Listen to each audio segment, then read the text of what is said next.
Hey all, welcome back. I don't have a project to work on today to do the full video on, and so I was thinking we just talk a little bit about the Super Mario Brothers movie since I went to see that today with my kids.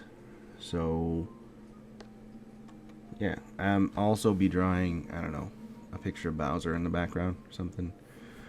Let me just make sure I'm recording the time lapse. Okay, so went to see the Super Mario Brothers movie, and I've heard a lot of mixed reactions about whether or not the movie was good.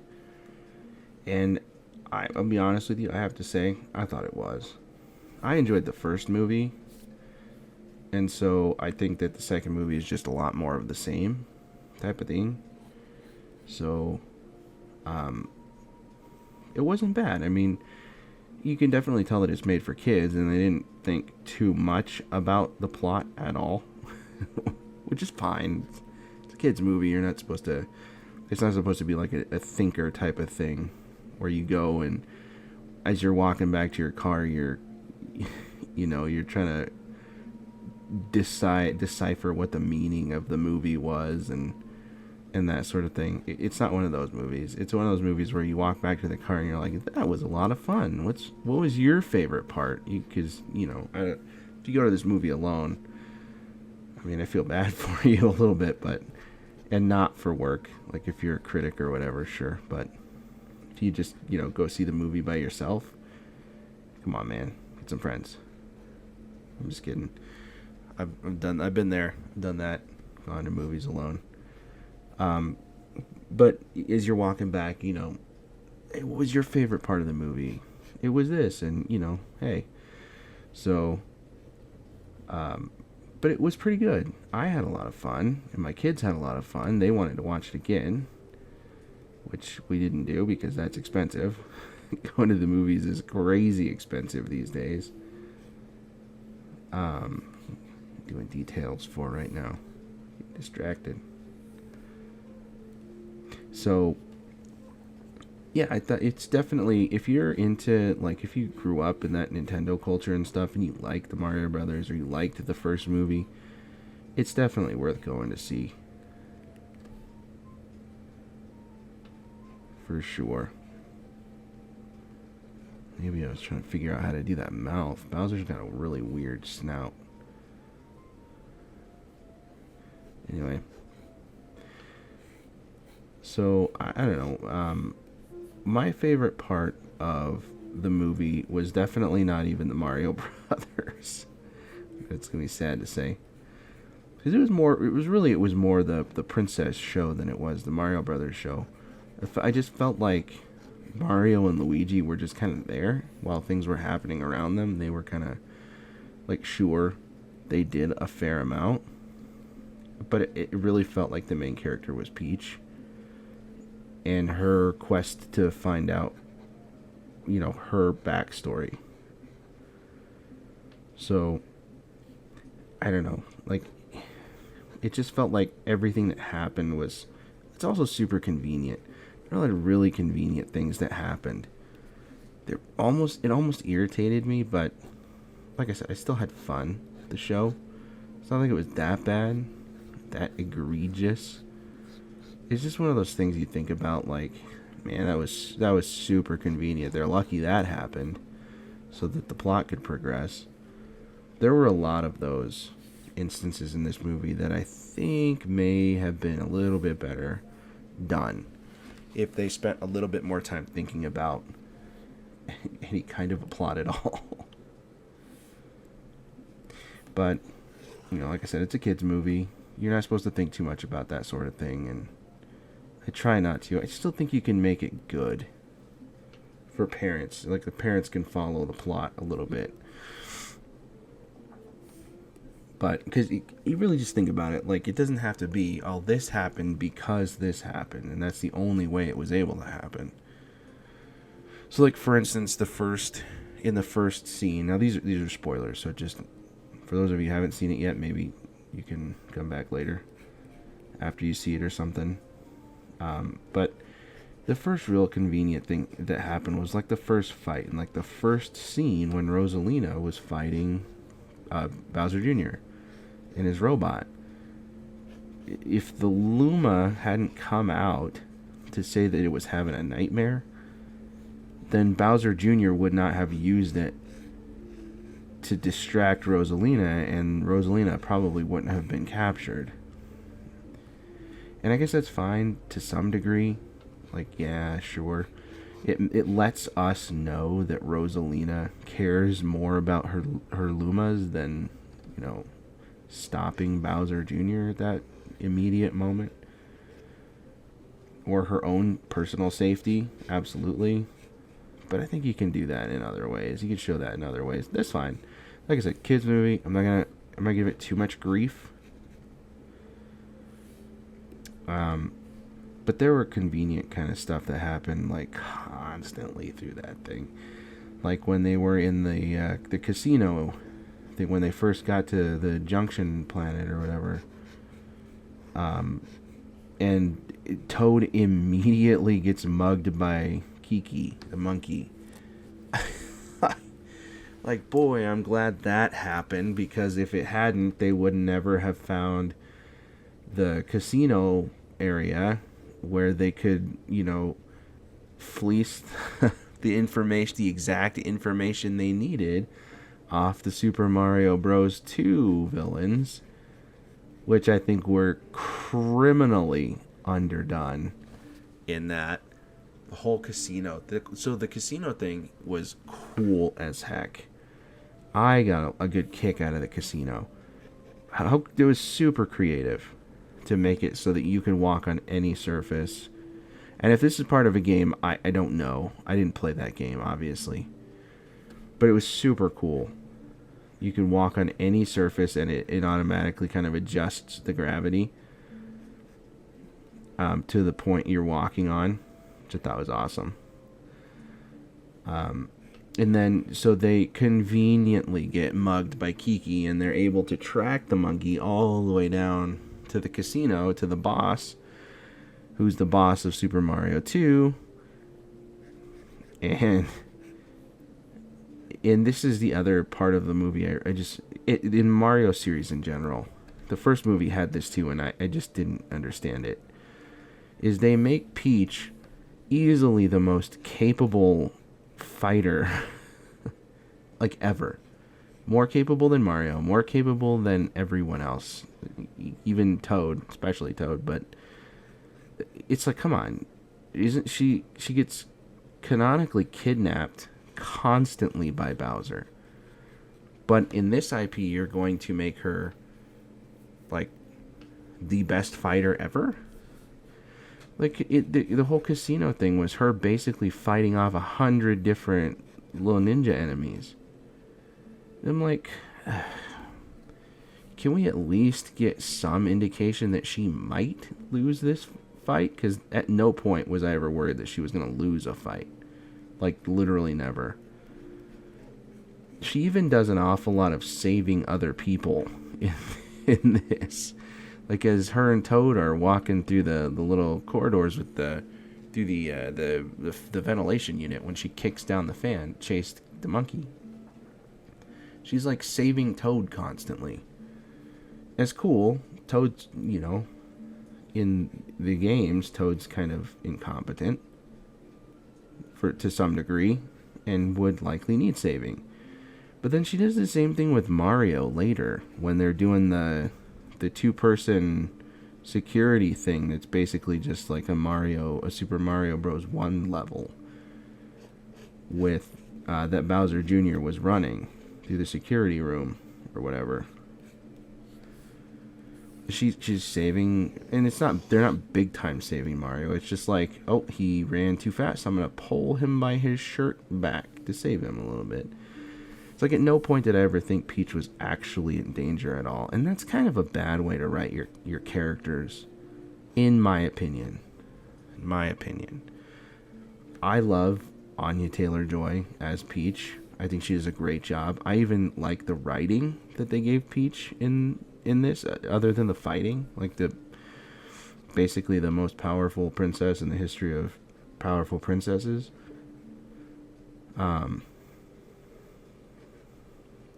her interactions with Mario are pretty cool. I was worried that they were going to take this direction that they've taken in the video games where Mario and Peach aren't a thing anymore. They're just really good friends. And they weren't going to let them have kind of their romance. I was worried that was a thing. It was going to happen. And that, I haven't noticed that in the games yet. But that kind of pisses me off.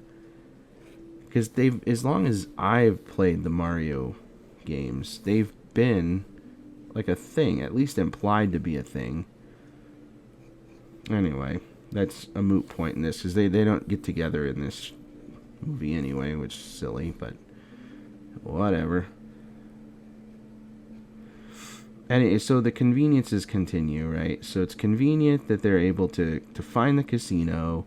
It's convenient that Princess Peach needs zero help to get through any of the casino fights, and easily handles like Birdo and other fan favorite characters like that, just without a problem.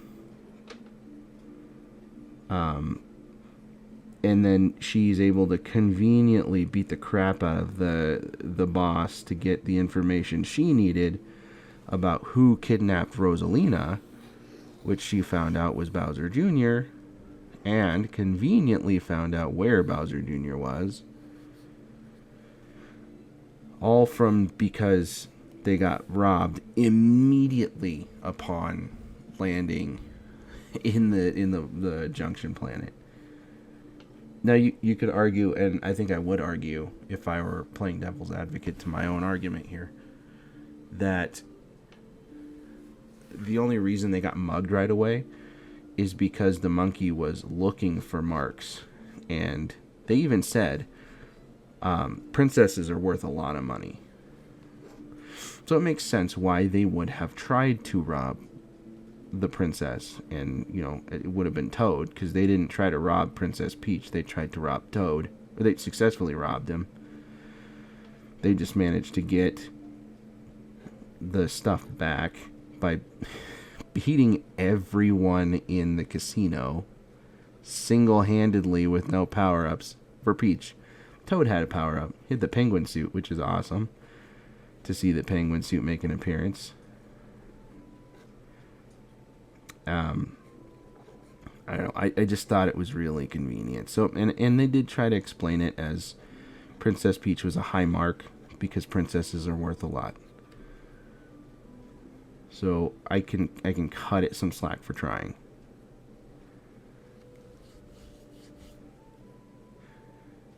But this does not look like Bowser, does it? So, and then I'm trying to imagine what the next convenience that happens so that the plot can continue going is that Princess Peach and Toad are looking for someone to take them to the Scrapyard Galaxy or whatever it is. You have to forgive me. I never played Mario Galaxy, and I very vaguely remember Mario Bros. Wonder, which has a lot of stuff in here from that. So conveniently, they're looking for the Scrapyard Galaxy or whatever, and they can't find someone willing to take them. But just so happens that Fox McCloud is listening and conveniently can take them for the right amount of money, which Princess Peach happens to have, because they were able to get their money back from the monkey who robbed them before.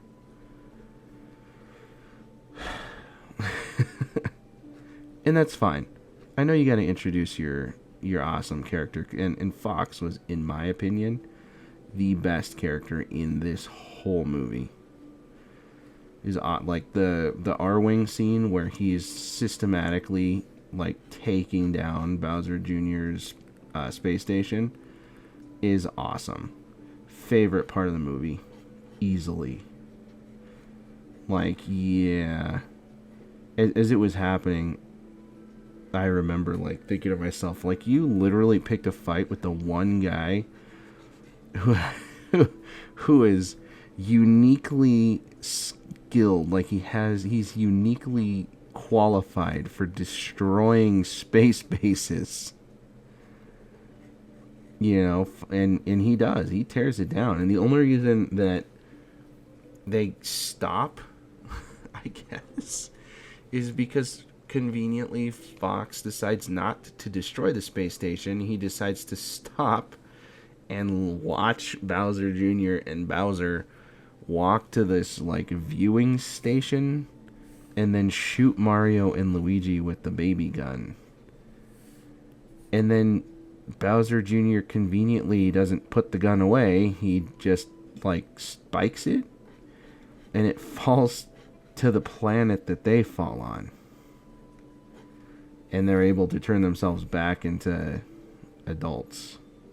Pretty much without, like, the whole dinosaur planet thing seemed like it was just in the movie to be an Easter egg. And that's it. God, I cannot get this horn. Because, think about that. He spikes the gun, it falls down to the planet. Conveniently, it's not broken. And they're just able to somewhat easily recover it and turn themselves back into adults. Like, come on. Try a little harder with the plot. And then, as they're trying to get it back, they're trying to make sure not to wake up this T-Rex. And Yoshi, despite using his tongue to start swinging on it like a vine to get up to the gun that's got stuck in the tree, the vines of the tree, he refuses to use his own tongue to try and dislodge the gun from the tree.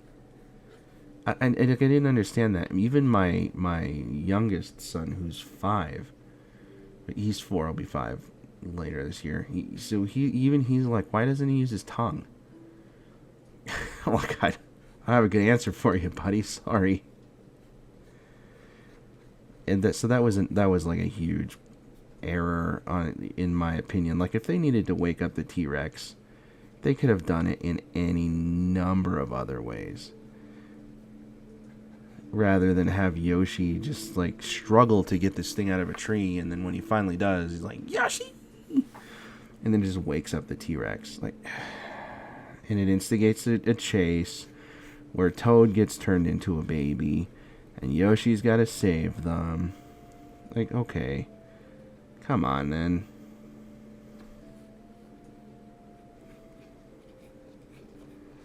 I don't know, man. It just seemed like it was a lot of really convenient stuff that happened, and then, they're on the planet, and conveniently, Luigi takes Fox's communicator, his little radio, and starts doing the breaker 19 crap. And he's like, breaker, we're in need of assistance. And conveniently, instead of like an actual help ship or something, it goes to the Luma's home where Rosalina lives. And for some reason, they just have that radio on. So the Lumas know exactly what's going on.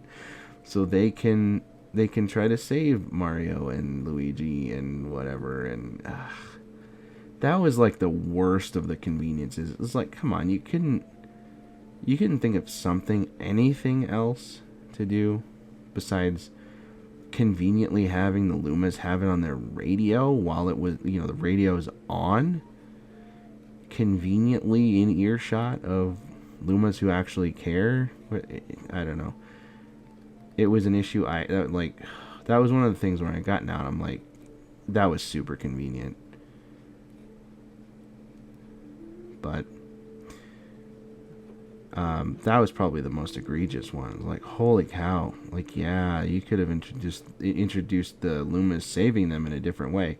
But then, they turned the Luma's little spaceship into basically another R-Wing for Fox to pilot, which was awesome. Like, Fox was awesome in that. He's easily the coolest character in that show. And I'm so glad that they decided not to make him at odds with Mario and to make them kind of cool with each other. But there was so much, it just seemed like there was so much they tried to get done in this one film that they just didn't have time for. And I feel like that's kind of partly where a lot of these issues are coming from, is they just didn't really have the time, you know? Like, they could have done more. They just ran out of time.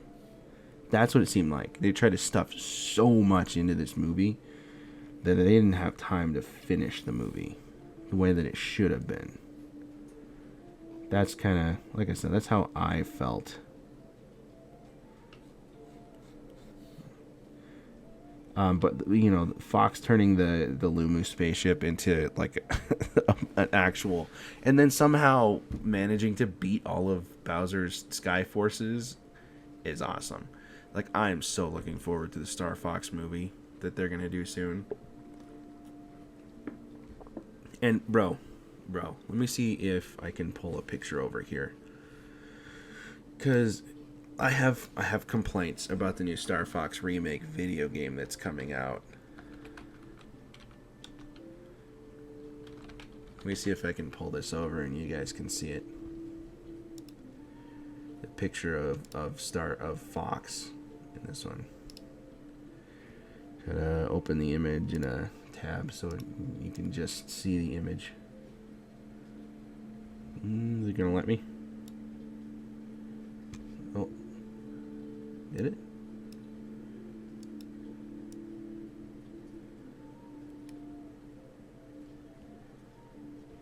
I don't think it's going to let me pull that window over. That's unfortunate. Anyway.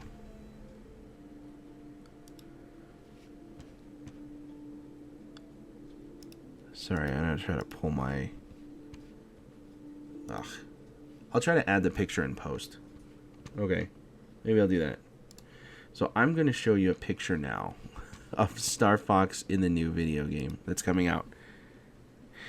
And you are not allowed to give me that Star Fox after you have given me the Star Fox that exists in this movie. And I realized that there are two different studios that create those characters. Like, there's a different animation teams, different character designers, and I'm sure that one of these was in production longer than the other, but I have to believe that the movie was in production longer than the video game, because the video game is literally just a remake of the original from the ground up, but it's supposed to be the same and reskinned, right? I just feel like if you were to add this Star Fox, even if it's not exactly the same, similar, kind of like they did with DK in the new Mario Kart game for the Switch 2. If you add that DK, if you add Star Fox the way that you did with DK and change the character model to the one that you made for the movie, I would have pre-ordered for sure. I'm still gonna buy the game, to be clear. I'm just like, it just doesn't look visually appealing to me. It almost looks like that original Sonic the Hedgehog movie, where it was like Ugly Sonic is what they called him. You got like Ugly Sonic, you got Ugly Fox, and Ugly Falco and all that. Ugh, Ugly Pepe. So I just, yeah. Give me the Fox from the movie. That's what I want a game on. I want that Fox. He was so cool. Like, even the whole point of the thing was he's like, I got cool space boots. And he was still, like, I don't want to say basically human, but he was, like, human-like. And that's a good way that people can recognize a character. It doesn't have to be, like, exactly human just with a fox head. Like, that's silly. You don't do that. But you can give Fox normal feet, like normal boots even, like he's always had, and it make him look absolutely fucking bomb. And that's what they did in the movie. He's so bomb in the movie.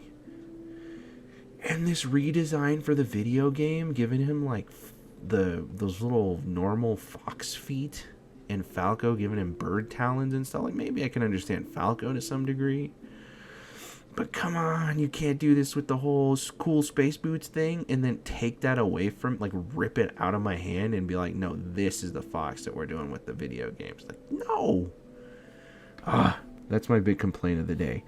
I watched a thing, came across my Instagram the other day. It was, I don't know if you guys know this Melanie Mac person. She used to do stuff for GameStop, I guess, way back in the day. Anyway, she was like, I like the new Star Fox because the old Star Fox is basically just like a furry. I'm like, dude, get the hell out of here. What are you talking about, furry? I thought the old Fox designs were cool. I thought the old Cat designs were cool. But I guess Cat got a redesign now, and she's not the most attractive thing to look at. I'm not saying you should be, like, looking at it in a weird sexual way, but at least these characters were fun to look at before. And in the movie, Fox is awesome to look at. He's like an awesomely designed character, super fun. But in the new game, it's just like the photorealistic thing that they try to do all the time, where he looks like a fox now. Like, I don't care that he looks like a fox. Sure, he's supposed to be a fox, and he should certainly look similar to how a fox would. But in my opinion, I think you can, like, Fox from the Mario Galaxy movie looked like a fox. Like, it looked like Fox McCloud. And this one in the video game certainly looks like Fox McCloud. It just looks like ugly Sonic version of Fox McCloud. So, in my opinion, and I know that Nintendo is a part of the production in both of those things, like more so probably the game than the film, but they could have at least been like, they approved of the design of Fox. Obviously for the film they would have had to, right? Unless they gave full creative control to Illumination, and because they trusted them or something. But they'd be like, listen, I'm making a new Star Fox, or we're making a remake of the Fox Star Fox 64 game, the one that people like unanimously love. Despite, I think the big complaint about the remake is that they're not making a new Fox game, Star Fox game. They continue remaking the old ones. And I think what they could have done is the studio could have been like, hey, can we take this, or can we see what your design is and use it potentially for the game? Because that'd be bomb. And I'm sure it wouldn't have been an issue. Like, maybe there's some licensing issues that they could have worked through, and Nintendo is notoriously stingy. So I'm sure that was probably another issue, is that they didn't want to have to deal with, like, licensing rights and stuff. So I wonder if that was maybe the biggest issue, is that they just didn't want to deal with licensing the likeness of the movie Fox McCloud. Or maybe this game has been done, like the designs have been kind of finalized for so long that they were like, we're not changing it. Like, I don't know. I couldn't tell you. I don't know. I don't know how the video game development life cycle works. So whether or not, it was already finalized and there was nothing they could do, I couldn't tell you if that's the truth. I like to think that they could. Imagine what Sony did with, or Sega did with Sonic when they were making the Sonic movies. That first Sonic trailer that came out, and the whole internet was like, ugh, ugly Sonic. Like, they on a dime, they're like, you know what, we're going back, we're going to make this right. They delayed the film for however long they did, and now it's one of the most popular kids franchises for films out there at this moment. I think that's what they should do. And I'm not saying that universally speaking, people want the Star Fox design from the Mario Galaxy movie, because I don't know that that's actually true. From what I have heard is that a lot of people were upset with the design, but as many people were like, okay, this is not a bad direction, and it will accept it. or even prefer the weird anthropomorphic Star Fox design to, or the actual fox feet and the actual like photorealistic Fox McCloud or whatever. So if that's you, that's cool. Like I'm just it's gonna frustrate me. I prefer the more cartoony Fox and whatever. Like especially like I said from the movie. But anyway, we got significantly off topic there. So we can circle back to all the conveniences in the movie, I guess, or what have you. But it just seemed, super convenient that the Lumas they happened to have a radio at their home that has no other technology seemingly, but a radio, and it makes sense if Rosalina was the protector, she would need to know what was going on. So maybe that's the explanation, is that because she was the protector of the universe or whatever, she would have like an emergency radio to be able to hear that stuff, and maybe it would be on. I don't know. That's really a stretch because it's never really explained either that she's the protector of the universe that I remember. So, and then, the convenience with Peach just not ever really being in any danger. Like, there's a scene where she's trying to rescue Rosalina as they're using their little weapon of mass. What do they call it? The boom something. The giant cannon that sucks out Rosalina's power and uses it to would destroy. I don't know what they were trying to destroy. the other galaxies or something. There was a moment where Peach was hopping from like ring to ring to try to get to her, where she lost her umbrella, and that was the closest she ever really was to danger. Honestly, except for maybe falling into the trap that Bowser Jr.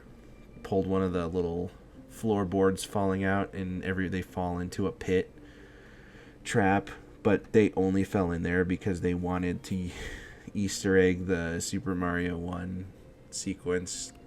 Anyway, stop complaining about it. It was a good movie.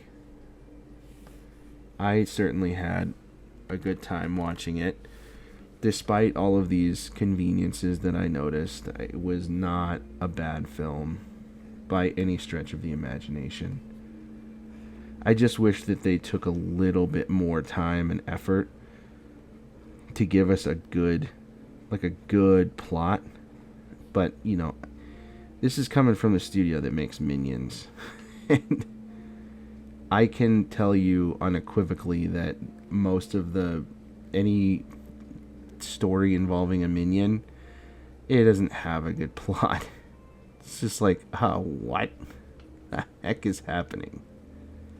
Not that that's bad, because Minions are mostly meant for kids too, so I don't know. That's my opinion anyway. But yeah, my kids enjoyed. My boys enjoyed the more action-heavy scenes, and my daughter, she said she didn't really have a specific favorite moment in the film. She was waiting for her cameo favorite character to show up and never did. She was waiting for Princess Zelda to show up, and she told me at the end she was super disappointed that she didn't show up. I'm like, they got their own movie coming out soon, so she'll be looking forward to that. My wife's favorite scene, of course, was the one where Luigi licks the dinosaur's eyeball, which was funny. That was pretty funny. It was a funny moment for sure. I'm going to reduce the amount of teeth this guy has. I don't think it looks bad.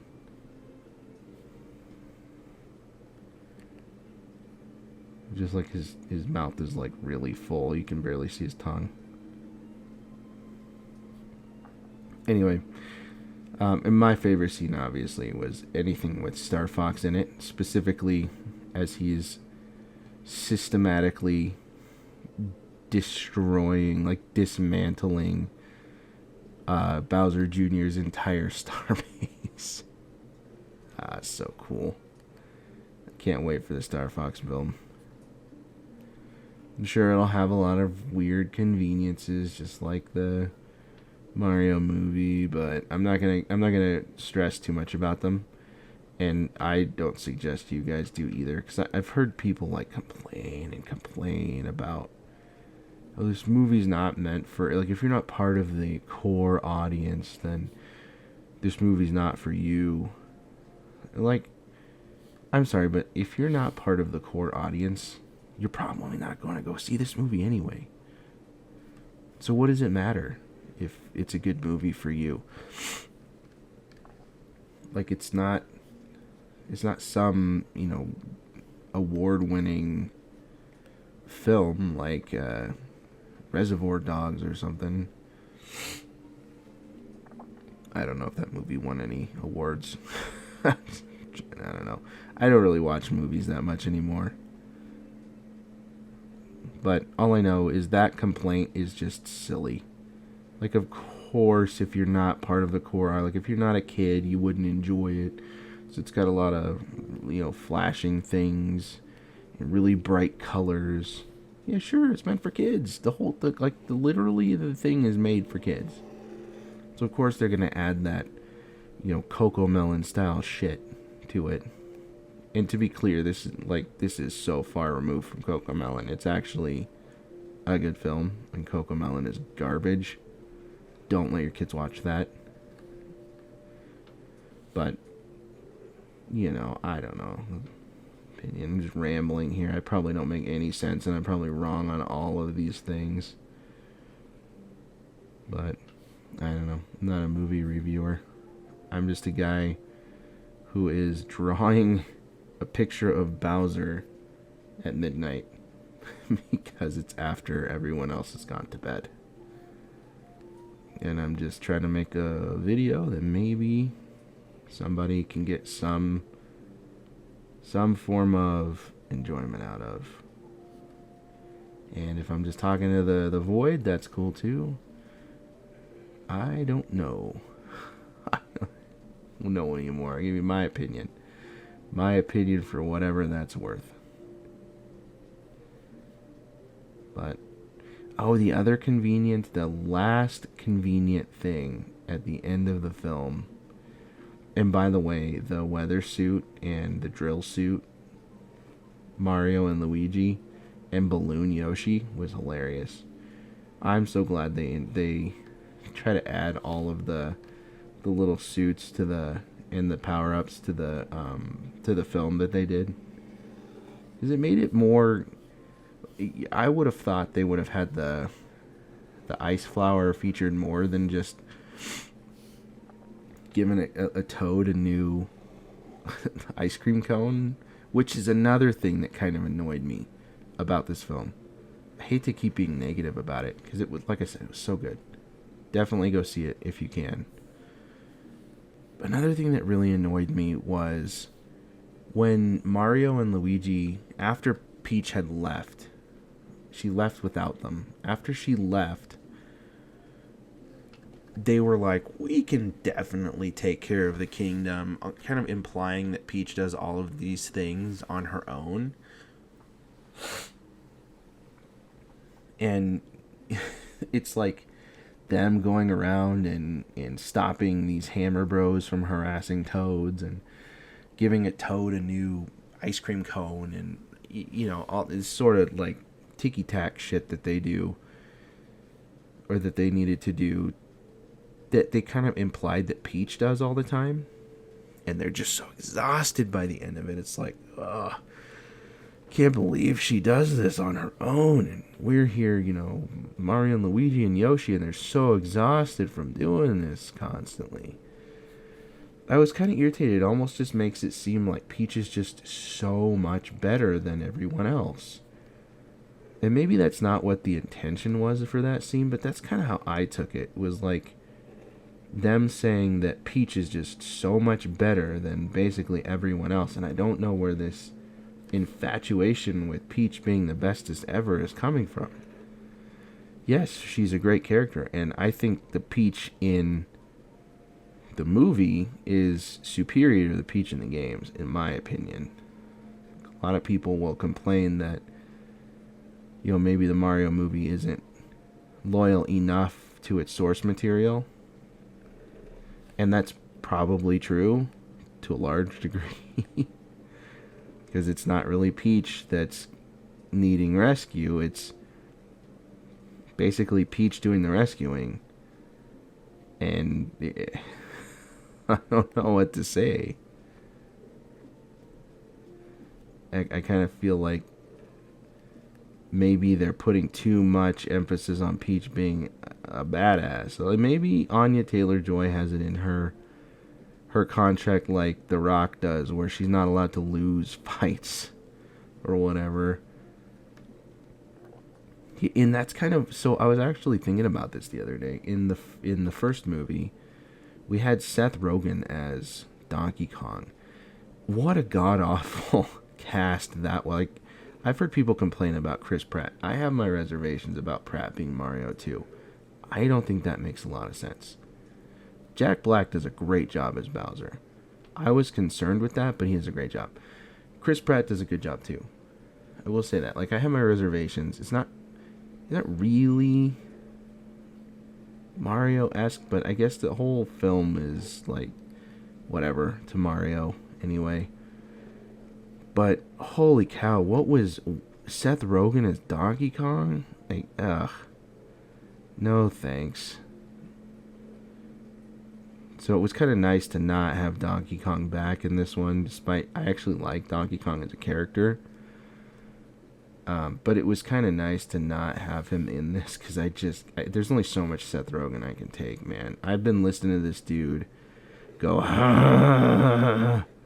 his ridiculous laugh for decades at this point, and I am so just ready for him to retire.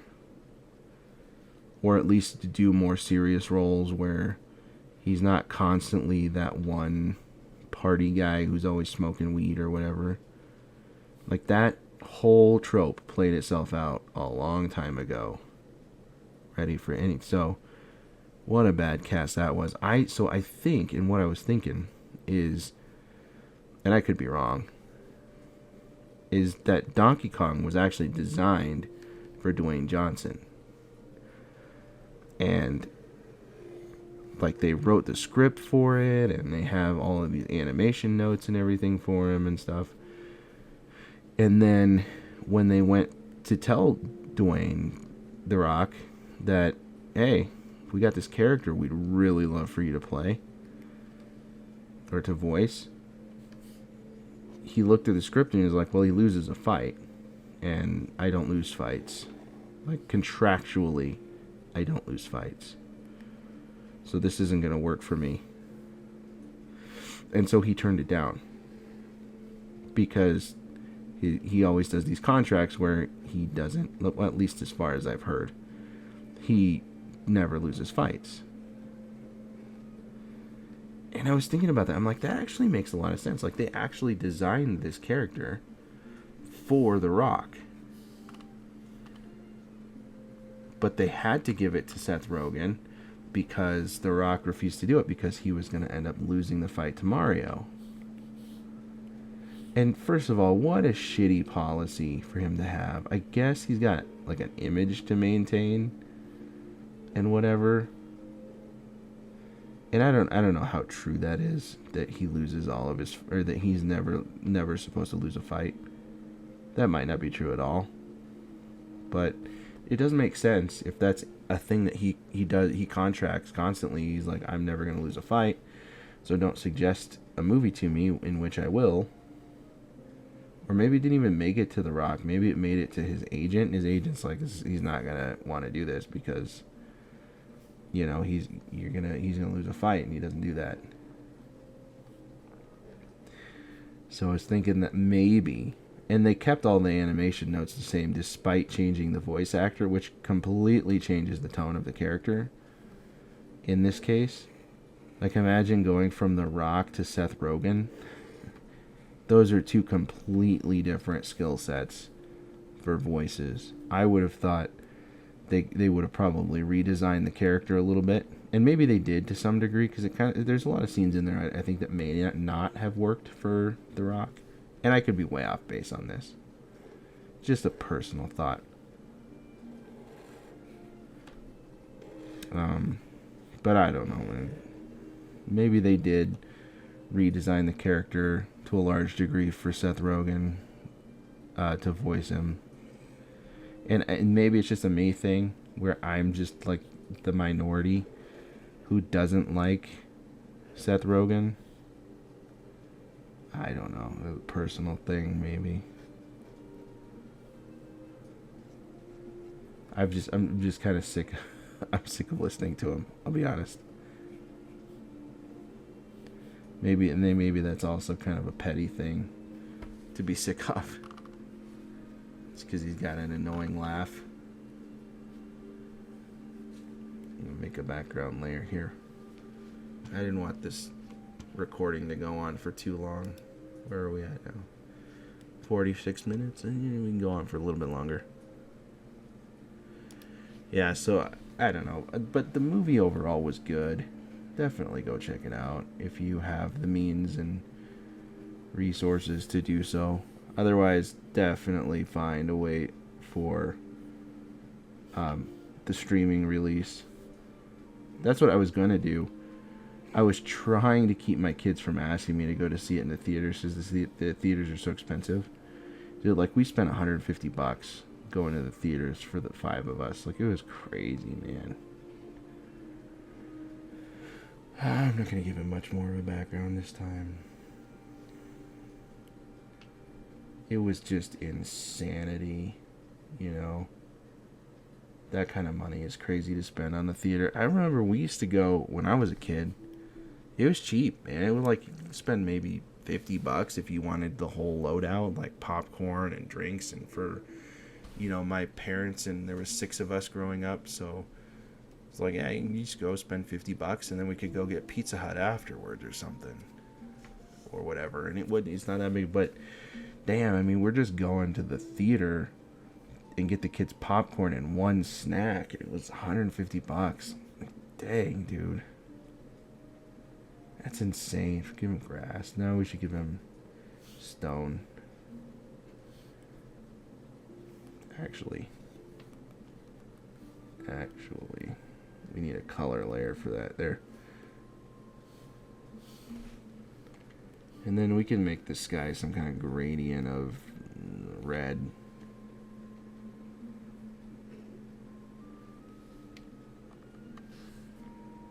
Right there too. Maybe, yeah.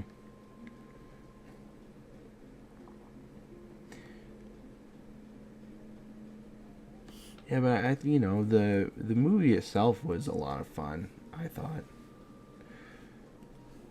My kids definitely were laughing a lot, and they were having a lot of fun, and they were so excited, and it was good stuff, you know?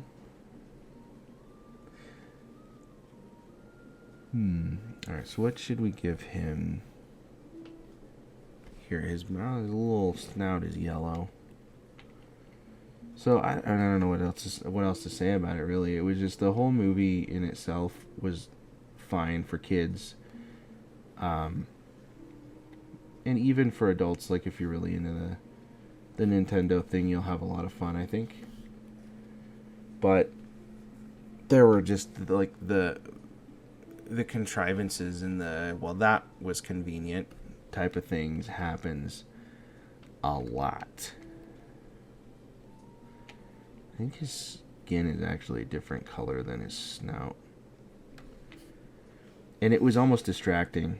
Like, I just felt like sometimes it was a little distracting having these, like, so, well, that was convenient. I guess if that wouldn't have happened, they would not have been able to push the plot in this direction. And it just seems like lazy writing to me.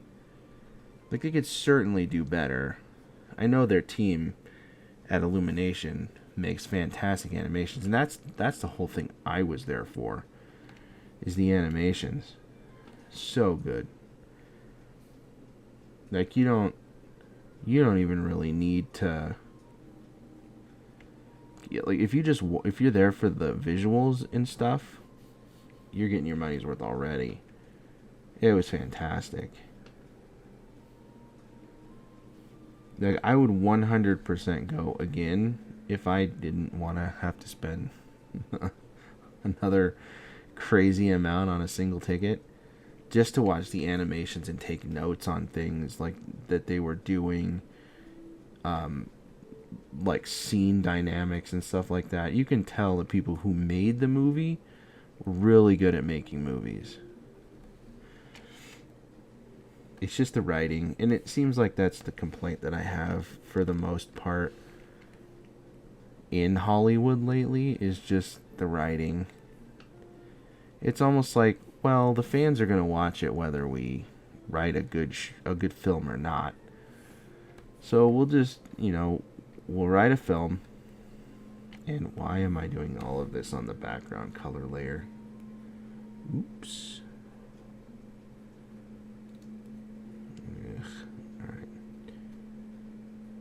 Anyway, so it's like they're like, well, let's just write this film and we'll put it out, and they're gonna watch it whether it's really good or not,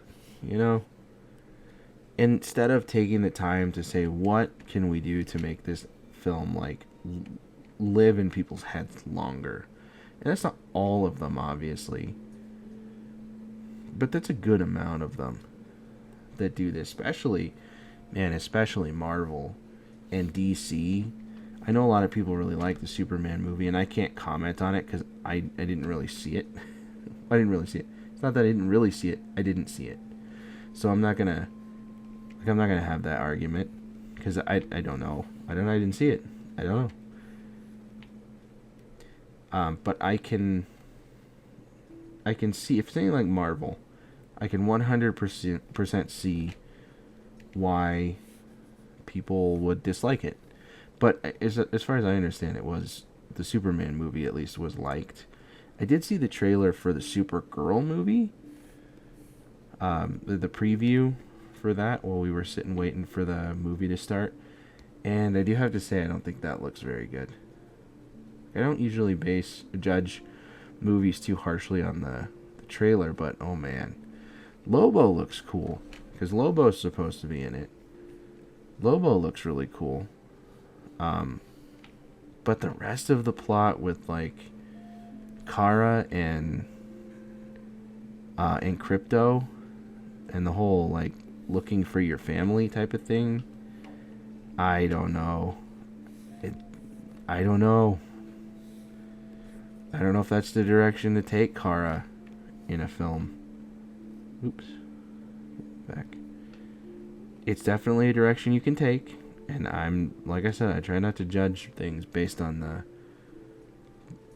trailer, so it's one of those where I don't think I'm probably going to see it. I didn't see the Superman. I still haven't seen the Superman thing, and Superman is like one of my favorite superheroes. I still just haven't seen it. So it's probably going to be another film I really don't get around to seeing. Unless it gets like hype reviews, then I'll go see it. Otherwise, probably not.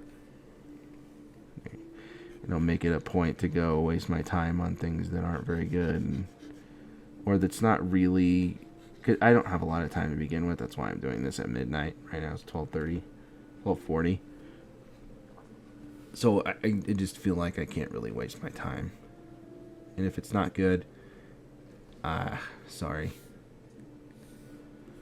So a lot of the new Marvel stuff has not been very good, and I have been let down by them a lot lately as far as the films go, so I just don't waste my time anymore. The new, all of the Star Wars stuff that's come to Disney Plus hasn't really been great either. And whoa, hold on, is that a thing you can do? Wow, I didn't know you could do that. Okay. I'm discovering stuff here. What the heck? Anyway. Color. This is white also. Yeah, so, I don't know, man. It's just trying not to waste my time too much. The Disney Plus Marvel or Star Wars things have been just really bad. Now I haven't seen Maul. I do want to see that because it does look good. But I have almost no faith whatsoever in The Mandalorian and Grogu. As far as that franchise has fallen, that show fell off at the end, like the last couple seasons. Like, oh man, where it turned into the Bo-Katan show. Man, not a huge fan. I will probably wait until it comes to Disney Plus to see Mandalorian and Grogu. I don't know. I'm definitely not gonna waste money to see it in theaters. I just don't have time. I don't have time. I don't have money. You guys probably relate to that, maybe. I don't know. Here, and we're just shooting with it, right? Look, I don't have a script or anything written out. Obviously, sitting here trying to draw Bowser while we're talking about random movies and things. I think these are all like a silvery. I'll go down here. Here we go. Okay.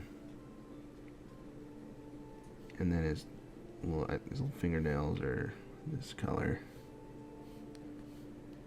I'm probably not going to shade this guy too much. Let's give him a little quick cell shading and move him on. Whoops. And we can upload this as a short later.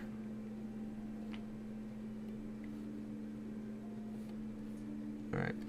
And then let's create an actual background color layer. What is this? I think that's what that was supposed to be. Let's delete this one then. Okay. So, I mean, that's all I really had to say about the Mario movie. Like I said, I didn't take notes.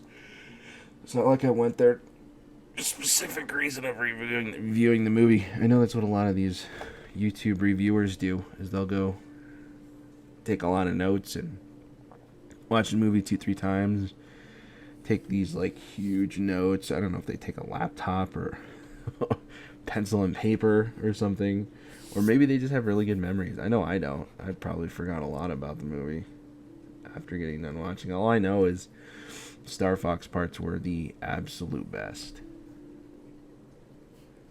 Oh, there. Whoa, forgot a horn. It's always how you know when you put in the background fill in. Whoa. You put in the background fill and you notice that you missed some colors. Alright. Let's give him a quick gradient here. And we can go a darker red maybe. Already pretty dark. I don't know how much darker I want to try to get. What? Oh, because we put that on the... My bad. Man, I'm ready for bed, obviously. Holy cow. A little darker. And then we're going to go back to our color layer so that we can actually fill that in. There. And that in. There. Okay.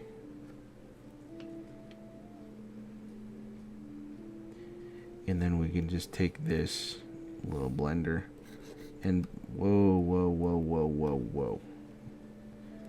And blend behind him.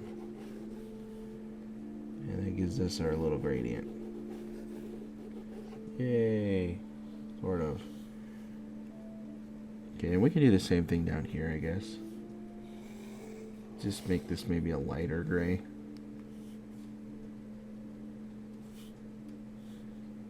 Or not. Oh, because it's on the other layer. That's okay. Delete that. Go back down here. Fill. We can make a gradient.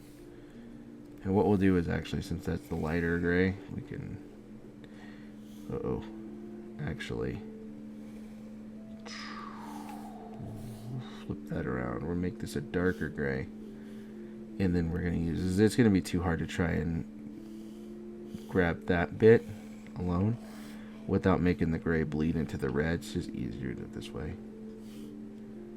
Okay, and then we can blend those, and then we get double gradient. Above and below. And then when we do our multiply layer, what is this? That's the floor. Okay. When we do our multiply layer, we can give him some underfoot shadows and whatever. Use this little paintbrush tool. Raw multiplies, we'll go like that. 60. Sorry about the yawning. It's just late.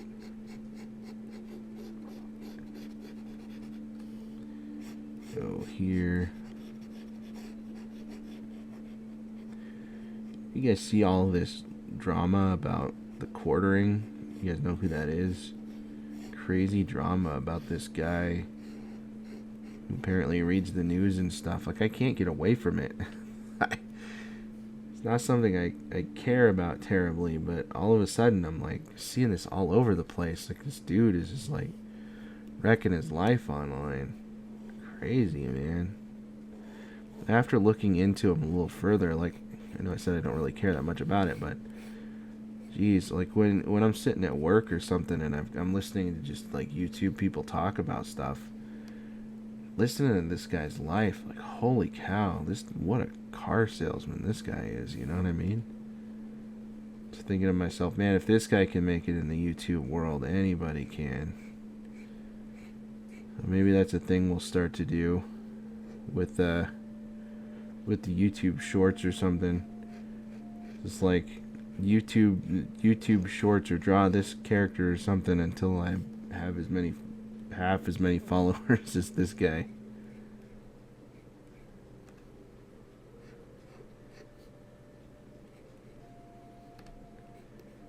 Put some shadows here, I guess. I don't know.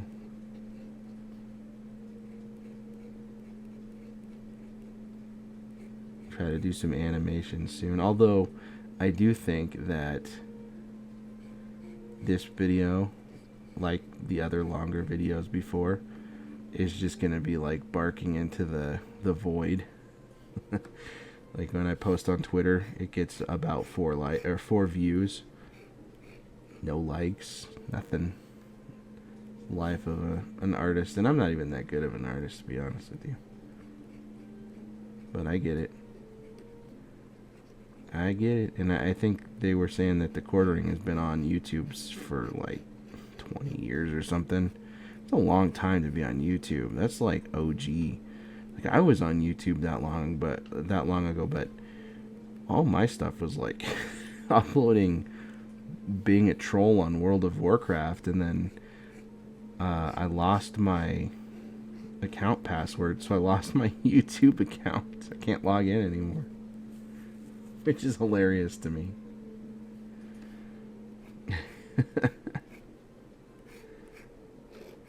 I don't know why. It shouldn't be.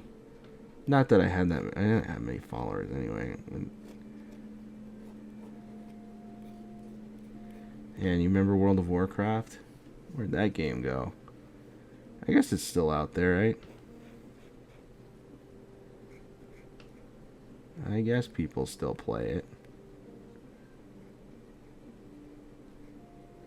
I wouldn't know, to be honest with you. I wouldn't know, because I haven't played that game in a long time. Now I'm mostly just a console gamer, because, you know, just a dad doing dad things. And so if my kids can't play with me, I can't play it. Usually speaking. I do have a PlayStation that the kids can't play because they're not proficient enough with a lot of the stuff that I play. You know, they've tried their hand at Marvel Rivals. I put that on the wrong side. But that game is too competitive for the most part for them.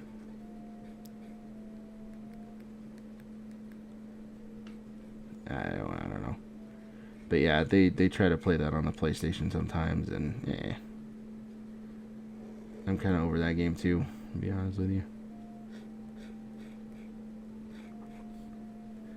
But I do play, we've been playing Mario U Deluxe lately, which is infuriating. I just, like, the player collision in that game is so crazy, dude. I'll be, like, and it's 4 of us, right? Because it's me and my 3 kids, and we'll play it together. And it's like, every time you jump or try to do something, and other people are jumping too, you run into each other, and you'll push each other off the cliffs and stuff, and it's like, oh my god. Infuriating. And I get it. You're supposed to work as a team. And we have, for the most part. I think we've almost beaten it now. We're getting pretty close.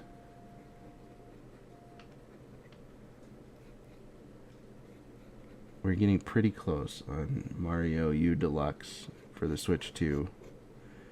They wanted to get Super Mario Bros. Wonder, which I think is a remake for the Switch 2 when that comes out. But I don't know. We will have to see. Games are so expensive these days. The Star Fox remake is supposed to be actually cheaper than a new game, right? It's supposed to be $10 cheaper, because I think the new games are all $70, and Star Fox remake is supposed to be $60. Insane. I've heard the complaints about people when they complain about video game costs, and the argument in favor of the costs increasing is always, well, it's been the same for, years now. We're lucky we've had them at the price we've had them for so long. Sure, I get that. I hate that everything is just so expensive now, and salaries haven't really gone up to match all of the inflation and stuff like that too, so it is frustrating. I get both sides of the argument, for sure. I'm going to switch over to the inker. A little bit more precision, less of the watercolor look.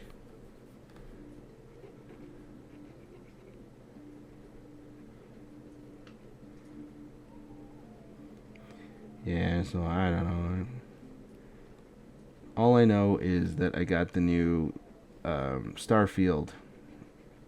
It's not new. I got the Starfield. They just released it on PlayStation. So I just got that. And I'm looking forward to playing that. Let's go with overlay now.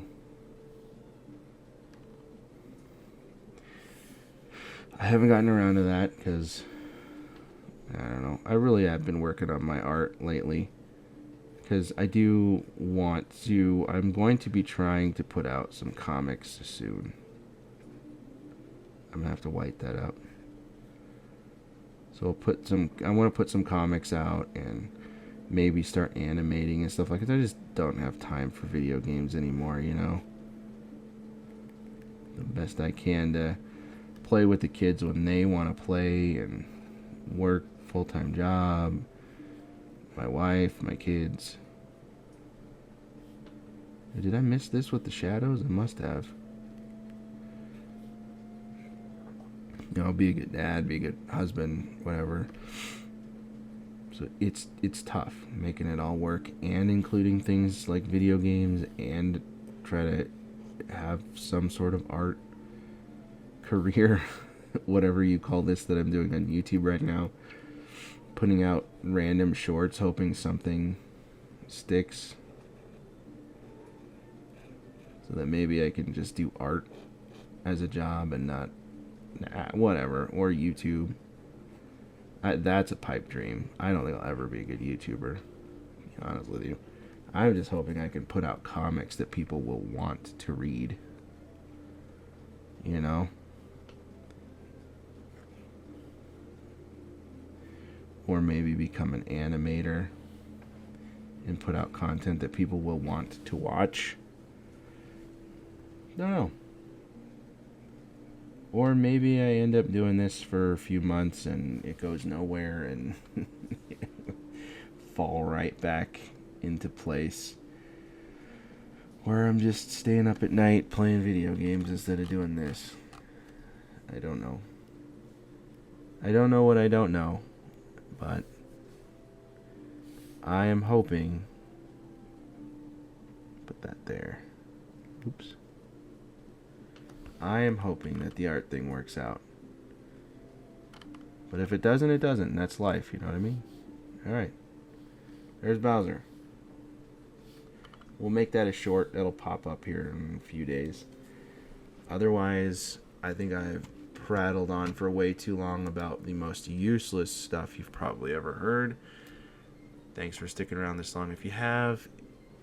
And we'll see you next time.